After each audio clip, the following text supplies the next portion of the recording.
মাছ এবং মাংসের মধ্যে পার্থক্য কি? মাংসের মধ্যে প্রোটিন আছে, মাছেও প্রোটিন আছে। মাংসে ক্যালসিয়াম আছে, তারপরে মাছেও কি ক্যালসিয়াম আছে। মাংসের মধ্যে আয়রন আছে, মাছের মধ্যে আয়রন আছে। কিন্তু ব্যতিক্রমটা কি? চার পায়ে হাঁটে এরকম প্রাণী যেমন গরু, ছাগল, ভেড়া, মহিষ, খাসি, এদের চর্বিটা যেটা, সেটা অতিরিক্ত খারাপ একটা চর্বি আপনার হার্টের জন্য, রক্তের জন্য। কথা কথা কি বুঝতে পারছেন? এটা যদি অতিরিক্ত মাত্রায় খান, এই চর্বিটা আপনার জন্য ক্ষতিকর, খারাপ কোলেস্টেরল শরীরে তৈরি হবে। কিন্তু আপনি মাছে যে তেলটা পাবেন, ধরেন টুনা মাছ, তারপর সুরমা মাছ, সাগরে যে মাছগুলো, রূপচান্দা, ধরেন বড় বড় পাঙ্গাস মাছগুলা, বড় রুই কাতলা, এই মাছের পেটি গুলাতে যে তেলটা আসে, সেটা হলো ওমেগা 3 ফ্যাটি অ্যাসিড। এটা কি? এটা একটা অশেষ রহমত আপনার জন্য। আমরা কিন্তু বাজার থেকে এই ওমেগা 3 ফ্যাটি অ্যাসিড কিনা খাই। আমরা এইচডিএল, হ্যাঁ, ভালো কোলেস্টেরল, আমাদের শরীরে 4 ধরনের কোলেস্টেরল আছে।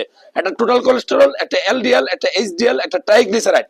এই যে ট্রাইগ্লিসারাইড যেটা, এটা রক্তনালীর ভিতরে জমে জমে আপনি রাত্রেবেলা প্রেশার বাড়বে, ঘুমের মধ্যে স্ট্রোক করবেন, হার্ট অ্যাটাক করবেন।